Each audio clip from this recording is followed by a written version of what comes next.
In a world where special needs children are often marginalized, a glimmer of hope emerges as the government takes a significant step towards their empowerment and inclusion. These children often face neglect and exclusion from society, while their peers receive preferential treatment. Amidst these challenges, the government's initiative under the Samagra Shiksha scheme aims to provide proper education and opportunities for special needs children, ensuring their rightful place in society. Kashmir Examiner correspondent Hamid Gul delves into the heart of this initiative, speaking with Sheema Khan, a dedicated teacher of special needs children under Samagra Shiksha. अस्सलाम वालेकुम नाज़रीन, खैर मकदम है आपका। जैसा कि आप जानते हैं, पूरे मुल्क के साथ साथ हमारे कश्मीर में भी एजुकेशन उरूज पे है। तो उसी के चलते पिछले 2-3 साल से सरकार ने एजुकेशन में कुछ चेंजेस लाई है, जिसमें एक स्कीम आई है समाग्रा। तो उस स्कीम का मकसद ये है कि हमारे समाज में जितने भी स्पेशली एबल्ड बच्चे हैं जो एजुकेशन से महरूम हैं, उन्हीं को एजुकेशन देने के लिए सरकार ने स्पेशल एजुकेटर्स को भी रिक्रूट किया है, ताकि वो भी एजुकेट हो जाए, क्योंकि वो भी इसी समाज का हिस्सा है, कल उनको इसी समाज में रहना है। तो आज हमने अपने स्टूडियो में दावत दी है एक स्पेशल एजुकेटर को, जिनका नाम है शीमा खान। तो इनसे जानते हैं कि ये जो मतलब जिस स्कीम के तहत ये रिक्रूट की गई है, इस स्कीम का बुनियादी मकसद क्या है। तो खैर मकदम है आपका शीमा जी, आप हमें ये बताएं कि आपको as a special educator recruit किया गया है, तो क्या है इसका बुनियादी मकसद। थैंक यू सो मच पहले तो मुझे इनवाइट करने के लिए। फ़र्स्ट ऑफ ऑल जब भी लोगों से मैं बोलती हूँ कि I am a special educator, they get perplexed because उन्हें they don't have any clue कि स्पेशल एजुकेटर क्या है, व्हाट इज़ स्पेशल एजुकेशन। तो the main motive of special education is to educate children with special needs. हम उन्हें educate करते और वो सिर्फ एकेडमिक तक महदूद नहीं रहता है। We work on personal domain, we work on social domain, overall development में काम करते हम बच्चों के जी। स्पेशली एबल्ड बच्चे हैं, उनकी ओवरऑल डेवलपमेंट पे हम काम करते हैं जी। तो और क्या क्या फैसिलिटीज़ रखी गई है स्पेशल एबल्ड जो बच्चे हैं उनके लिए, क्या क्या फैसिलिटीज़ रखी गई है। जैसे आप समझ लीजिए कोई मतलब आंखों से महरूम, बिनाई से महरूम है, या किसी की टांगों में प्रॉब्लम है, उनके लिए कुछ इक्विपमेंट्स रखे हैं कि ताकि वो स्कूल तक आ जाए। देखिए, पहले तो सबसे पहले अगर किसी बच्चे को, अगर कोई व्हील चेयर पे बच्चा है, अगर उसे स्कूल तक पहुंचना है, सबसे पहली बात एक्सेसिबिलिटी होनी चाहिए, क्योंकि स्टेयर्स पे आप व्हील चेयर नहीं चला सकते हो। तो पहली स्कूल्स, हर किसी स्कूल में ये रखा गया है कि स्कूल एक्सेसिबल हो। जो भी व्हील चेयर बच्चा हो या जो ब्लाइंड बच्चा है, उससे हम पूरी ट्रेनिंग देते हैं कि कहाँ से आपको आना है, कहाँ से आपको निकलना है, ताकि उसे भी स्कूल में एक्सेसिबल स्कूल बनाते हैं, ताकि बच्चे को आने जाने में दिक्कत ना हो, वो स्कूल अच्छे से पहुंच पाए। तो कितने महीने हो गए रिक्रूट हुए। देखिए, गवर्नमेंट सेक्टर में मुझे 2 मंथ हो गए, लेकिन इससे पहले भी मैंने प्राइवेट सेक्टर में अराउंड 1 साल काम किया है जी। तो क्या कुछ एफर्ट्स लगा रहे हैं आप इसमें। मेरा ये एफ़र्ट रहता है, पहले तो मंडे टू ट्यूसडे मेरा फील्ड वर्क होता है। मैं सिरगफारा में कर्सों में काम करती हूँ। सिरगफारा जोन में जितने भी बच्चे हैं, मैं अलग अलग स्कूल में जाती हूँ, आइडेंटिफाई करती हूँ बच्चे को, और अगर वो उस स्कूल में पढ़ता है तो वहाँ टीचर्स को, वहाँ उसकी केस हिस्ट्री लेती हूँ, वहाँ देखती हूँ कि बच्चे को क्या ज़रूरत है, बच्चे की क्या नीड्स है, बच्चे को कैसे एजुकेट करना है, बच्चे को क्या चाहिए।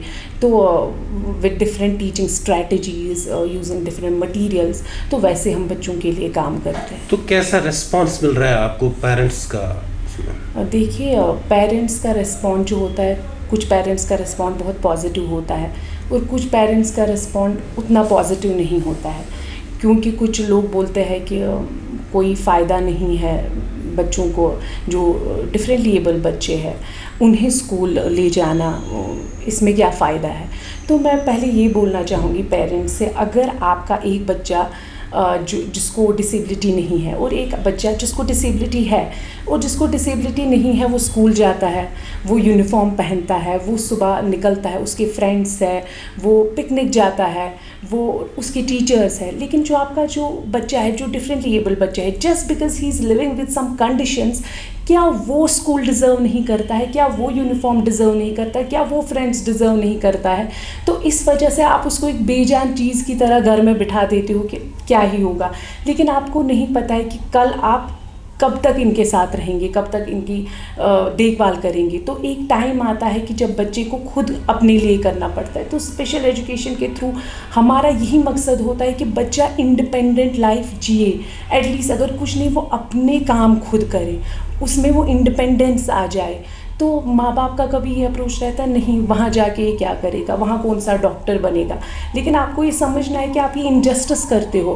और ऐसे बच्चे just because they are living with some conditions it doesn't mean they are inferior, they are as important as people without disability. हमें बस ये देखना है कि उन्हें भी वो सर्विसेज प्रोवाइड होने चाहिए, वो एनवायरनमेंट मिलना चाहिए जो बाकी बच्चों को मिलता है। जस्ट बिकॉज वो किसी कंडीशन में जी रहे हैं इसका मतलब ये नहीं है कि हमें उन्हें ये तो किसी यूज़ का ही नहीं है, रखो इसको। तो किसी पेरेंट का अप्रोच भी होता है। सेकेंड ऑफ ऑल कुछ ये होता है कि कभी कि पेरेंट्स क्या करते हैं कि बहुत बड़ी एज में 15 साल का हो गया बच्चा तो स्कूल लाते हैं। तो मैं पेरेंट्स से ये कहना चाहूँगी जितना जल्दी आप बच्चे को स्कूल में भेजेंगे, स्पेशल एजुकेशन प्रोवाइड करेंगे, जो उतना ही उसमें इम्प्रूवमेंट होगा। अगर आप एज ए पेरेंट आपका बच्चा 2 साल का है या 2.5 साल का है, आप कुछ अनयूजुअल चीज़ देख रहे हो तो पेरेंट क्या, कभी कोई बच्चा बात नहीं कर रहा है तो पेरेंट्स बोलते हैं एम्स लाजे मंगलते लेट काट करें। तो इससे क्या होता है वो इग्नोर कर देते हैं कि उन्होंने भी लेट किया था तो ये भी लेट ही करेंगे। तो इससे क्या होता है प्रॉब्लम होती है, उसको सही टाइम पे वो हेल्प नहीं मिलती है। तो जब आपको लगे कि किसी भी एज में कोई बच्चा हाइपर एक्टिव है, एक जगह नहीं ठहरता, या कोई बच्चा कमांड फॉलो नहीं कर रहा है, कोई बच्चा रिस्पॉन्ड नहीं कर रहा है, किसी की टेरी आइज़ है, जो भी अनयूजुअल चीज़ है, उसी टाइम प्रोफेशनल्स की हेल्प ले, चाहे डॉक्टर्स की हेल्प ले, प्रोफेशनल्स की हेल्प ले। और जब आपको डिटेक्ट हो बच्चे में, अगर बच्चे में ऑटिज़म है, बच्चे में इंटेलेक्चुअल डिसेबिलिटी है, तो उसे स्पेशल एजुकेशन प्रोवाइड करें। बिकॉज उन्हें जितना जल्दी उनका इंटरवेंशन होगा, जितना अर्ली उनका इंटरवेंशन होगा, उतना ही बच्चों में इम्प्रूवमेंट आती है। तो आपने प्राइवेट स्कूल में भी काम किया है, मतलब जो स्पेशली एबल्ड बच्चे हैं उनको आपने पढ़ाया है। तो आप मुझे ये बताएं कि कैसा रिस्पॉन्स है उनका जब आपने पढ़ाया? देखिए मैंने प्राइवेट सेक्टर में भी काम किया और मैंने ऐसे बच्चों में इम्प्रूवमेंट आते हुए देखी जहां मैं हैरान हो गई कि ये हो सकता था, क्योंकि तब तक मैंने प्रैक्टिकली काम नहीं किया था। लेकिन जब मैंने प्रैक्टिकल ग्राउंड्स पे काम किया और मैंने देखा कि इस बच्चे में भी इम्प्रूवमेंट आई जहाँ पे मुझे लगता था, फिर देन आई रियलाइज्ड कि everything is possible if you set your mind to it.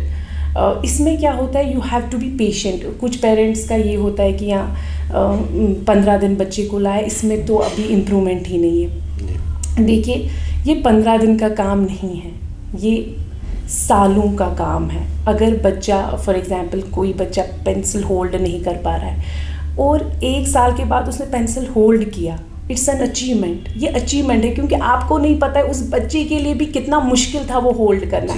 अगर किसी बच्चे को आइडेंटिफिकेशन नहीं है अपनी चीज़ों की और 1 साल के बाद उसने आइडेंटिफाई कर लिया ये मेरा बैग है, this is my stuff, it's an achievement, celebrated. इसको सेलिब्रेट करना चाहिए। एक एक स्टेप, छोटा छोटा स्टेप, उनके लिए भी ये जर्नी इजी नहीं होती, it's a bumpy ride for them as well. तो इसीलिए छोटी छोटी चीज़ों को सेलिब्रेट करना, you have to be patient and you have to work tirelessly. अगर आप पेरेंट हैं आपको भी बहुत मेहनत करनी है, अगर मैं टीचर हूँ, लेकिन हमें ये नहीं कहना है कि मेरे पास एक बच्चा है, आज मैंने उसको कोई टास्क दिया या मैं उसके किसी चीज़ पे काम कर रही हूँ, सुबह इसको इम्प्रूवमेंट होनी चाहिए, 10 दिन के बाद उसको इम्प्रूवमेंट होनी चाहिए। नहीं, बीइंग अ टीचर मुझे भी पेशेंस रखने, क्योंकि मुझे पता है बच्चे में बच्चा कर रहा है और अगर उसको 6 महीने के बाद भी हो रहा है, जस्ट प्रेज हिम, प्रेज हर, क्योंकि ये उनके लिए भी इजी नहीं है। अगर वो कुछ कर रहे हैं, किसी चीज़ को ओवरकम कर रहे हैं, उनके लिए भी ये इक्वली टफ है जितना हमारे लिए है। तो सबसे पहले you have to train yourself. मुझे हमेशा लगता है कि जब पेरेंट आता है या मैं एक टीचर हूँ, हमें खुद को पहले ट्रेन करना है। हमें समझना है कि हमें अपने तरह से उन्हें नहीं देखना है, हमें उनकी तरह से उन्हें देखना है, हमें उनकी तरह से उन्हें ट्रेन करना है कि बच्चे को कितना भी वक्त लगे, लेकिन वंस उसका वो ओवरकम हो गया, उसने वो चीज़ कर ली, you have to be grateful and you have to celebrate that moment. क्या समझकर आपने स्पेशल एजुकेशन ली? क्या मतलब आया उस वक्त आपको ख्याल कि देखिए क्यों लेनी चाहिए? जी, पहली बात, मेरा जो बैकग्राउंड है वो साइकोलॉजी है। तो पहले मुझे पता चल गया था ऐसे बच्चे हैं, ऑटिज़म ये डिसेबिलिटी है, डाउन सिंड्रोम। तो फिर मुझे पता चला कि ऐसे बच्चों को एजुकेट कर सकते हैं, एंड मुझे बहुत इंटरेस्टिंग लगा। मुझे लगा कि ये बहुत ही मतलब एक इंटरेस्टिंग काम है, क्योंकि हमारी सोसाइटी, मुझे अभी भी लगता है हमारी सोसाइटी कितना भी हम मॉडर्नाइजेशन आई हो सोसाइटी में, रेवोल्यूशन आए हो, बहुत चीज़ें बदली है इस सेक्टर को लेके भी, लेकिन still there is stigma associated with psychiatry issues, with disability. तो मुझे लगा ऐसे लोगों के साथ काम करना, इन लोगों के लिए कुछ करना, ये and it's a very great thing. I am glad कि मैं स्पेशल एजुकेटर हूँ, बिकॉज इन लोगों के साथ काम करना, इन लोगों के साथ डील करना बहुत अच्छा है। और they are so pure, I am not exaggerating, उनकी अच्छा, वो इतने अच्छे होते हैं ना कि उनकी अच्छाई कॉन्टेजियस है, कि आप भी अच्छे इंसान बन जाते हो, आप भी एक बेटर पर्सन बन के निकलते हो जब आप इनके साथ काम करते हो। तो यस। तो आपने ये जो आप मतलब रिसेंटली रिक्रूट हुई है इसमें कि आपने कहा कि पेरेंट्स का रिस्पांस खास नहीं है, हमने पहले पेरेंट्स को इसकी तरफ रागिब करना है, उसके बाद ही स्टूडेंट्स होंगे, तो क्या लगता है आपको क्या करने की ज़रूरत है? सबसे पहले मुझे लगता है, देखिए पेरेंट्स पे भी एक सोसाइटल प्रेशर होता है। सबसे पहले, क्योंकि हम सोसाइटी का हिस्सा है, हमें अपना एटीट्यूड बदलना है ऐसे लोगों के लिए। जैसे मैंने अभी भी कहा कि अभी भी स्टिग्मा है, लोग स्टिग्मेटाइज करते हैं। मैंने लोगों को ये तक कहते हुए सुना है कि शायद गुनाहों की, इनके माँ बाप ने गुनाह किया है तो ये पैदा हुए। देखिए, गुनाह किसी के नहीं है, they are part of human diversity. अगर बच्चा बिना डाउन सिंड्रोम के पैदा हो सकता है तो बच्चा डाउन सिंड्रोम भी पैदा हो सकता है, because they are part of human race. इसका आप कुछ नहीं कर सकते, ये अल्लाह ताला ने उन्हें बनाया है, क्योंकि they are part of human diversity. बच्चे को सेरेब्रल पैल्सी भी हो सकती है, बच्चे को लोकोमोटर डिसेबिलिटी भी हो सकती है, बच्चे को कोई भी डिसेबिलिटी हो सकती है। आपको अपना एटीट्यूड उनके टुवर्ड्स बदलना है, जस्ट इरेडिकेटेड नेगेटिव एटीट्यूड। आपको समझना है कि they are part of our society, we can not ostracize them. हम उनको अलग थलग नहीं रख सकते हैं, क्योंकि जस्ट बिकॉज वो किसी कंडीशन के साथ जी रहे हैं। तो पहले हमें अपना एटीट्यूड, क्योंकि हम मेंबर है सोसाइटी का, लोगों को अपना एटीट्यूड बदलना है। फिर पेरेंट्स को ये समझना है कि देखो, उनका अगर बच्चा है, उसे जो भी नीड्स है उन्हें प्रोवाइड करनी है। और इसके लिए बहुत अभी भी अवेयरनेस कैंप्स होते हैं, अभी बहुत सारा लोग अवेयर हुए हैं, लेकिन अभी भी बहुत सारे लोग हैं जो अनअवेयर है, जिनको लगता है कि ये इट्स अ फ्यूटाइल एक्सरसाइज कि बच्चे को स्कूल ले जाना है, ऐसे बच्चे को क्यों स्कूल ले जाना है। तो पेरेंट्स को भी अपना माइंड चेंज करना है और हमें भी अवेयरनेस लानी चाहिए। जैसे अभी मैं हूँ, ये बात भी बहुत लोगों तक पहुँचेगी, तो अवेयरनेस कैंप्स करने चाहिए, वर्कशॉप्स करने चाहिए। और अगर किसी को पता है, मैं स्पेशल एजुकेटर हूँ, तो मेरा ये काम है कि अगर मुझे कहीं पे भी ऐसा बच्चा दिख रहा है तो उनके पेरेंट्स को अवेयर करना, और अगर वो अवेयर है फिर भी वो बच्चे को स्पेशल एजुकेशन प्रोवाइड नहीं कर रहे तो उनको मोटिवेट करना, उन्हें समझाना कि हाँ, तो अलग अलग चीज़ें करना थ्रू, अभी सोशल मीडिया का ज़माना है, थ्रू सोशल मीडिया अलग अलग प्लेटफॉर्म्स यूज़ करना, ताकि सारे लोगों तक ये बात पहुँचे कि सिर्फ उन लोगों को पढ़ने का हक़ नहीं है जो बिना डिसेबिलिटी के है, जो डिफरेंटली एबल्ड है, जो किसी डिसेबिलिटी के साथ भी जी रहे हैं, उन्हें भी इक्वली पढ़ने का हर कोई राइट है, उन्हें हर कोई राइट, गवर्नमेंट ने उन्हें हर कोई राइट दिया है। तो आप और मैं कोई नहीं होते हैं उन्हें इस राइट से महरूम रखने के लिए। तो उनके पेरेंट्स से भी यही है कि उनके लिए हर कोई राइट्स है, तो उन्हें घर में बिठाकर मत रखिए, उन्हें भी बाहर जाने दीजिए। मैं आपको एक बात बोलूँगी, I have never been to Agra. जब मैं एक प्राइवेट सेक्टर में काम कर रही थी, तो वहाँ जो मेरे बच्चे थे वो आगरा गए, जम्मू, दिल्ली।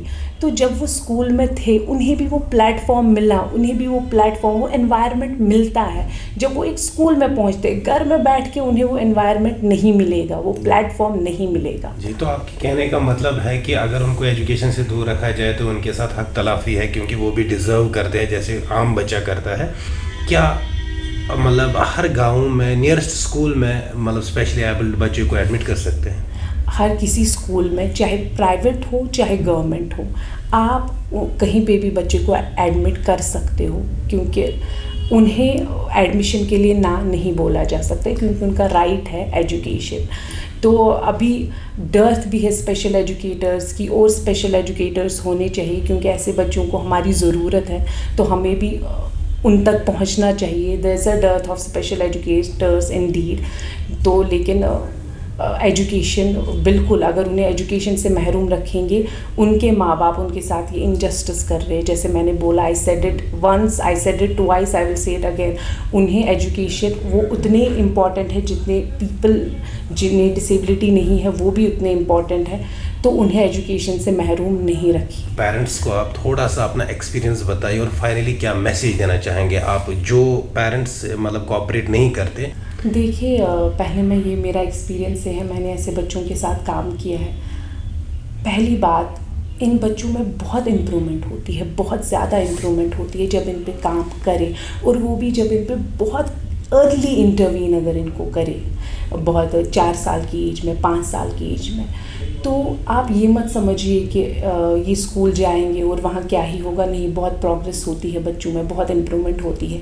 और दूसरी बात, you have to be patient, कि ये नहीं कि आज बच्चे को स्कूल में एडमिट किया तो दूसरे दिन आप ये कहेंगे, हाँ, दूसरे नहीं, ये एक स्लो प्रोसेस है, क्योंकि आपको पता है कि बच्चा डिफरेंटली एबल्ड है, बच्चे को भी ये करने में बहुत प्रॉब्लम होती है। अगर कोई बच्चा हाइपर एक्टिव है, वो एक जगह 1 मिनट भी नहीं बैठता है, लेकिन 6 महीने के बाद वो आधा घंटा एक जगह बैठा, इट्स एन अचीवमेंट। तो आपको पेशेंट होना पड़ेगा। और तीसरी बात यह है कि आपको बीइंग ए पेरेंट आपको ये समझना है कि आप इस बच्चे को एजुकेशन से महरूम नहीं रख सकते हैं। जो भी इसको सर्विसेज चाहिए, आप उससे उसको महरूम नहीं रखिए, क्योंकि इनमें बहुत चेंजेस आती है, ये भी बहुत कुछ कर सकते हैं। और बहुत ज़्यादा सक्सेस स्टोरीज़ है भी डिफरेंटली एबल लोगों की, जो हमें बहुत इंस्पायर करती है। तो इन्होंने बहुत किया भी है। तो जस्ट बिकॉज वो किसी कंडीशन में जी रहे हैं, तो आप उनको इग्नोर नहीं कर सकते हो, आप उनको मार्जिनलाइज नहीं कर सकते हो, आप उनको अलग थलग नहीं रख सकते हो इस वजह से। तो पेरेंट्स को मैं यही कहूँगी, देखिए सोसाइटी क्या कहती है, लोग क्या कहते हैं, आप अपने बच्चे का सोचिए, आप अपने बच्चे के लिए सोचिए। क्योंकि आप हमेशा उनके साथ नहीं रहेंगे, तो उन्हें एक इंडिपेंडेंट लाइफ मिलेगी, आप वो सोचिए। और बच्चे को जो सर्विसेज मिलती है, जो सर्विसेज उसे चाहिए, वो प्रोवाइड कीजिए। तो आपका बहुत बहुत शुक्रिया हमारे साथ बात करने के लिए। तो नाज़रीन, ये थी स्पेशल एजुकेटर शीमा खान जो हमारे साथ बात कर रही थी। इनका मानना है, इन्होंने एक्सपीरियंस भी किया है, 2 साल से ये स्पेशली एबल्ड बच्चों को पढ़ा रही है। तो इनका एक्सपीरियंस रहा है कि इन्होंने मतलब सब कुछ बदलते हुए देखा है। मतलब इनका मानना ये है कि नथिंग इज़ पॉसिबल।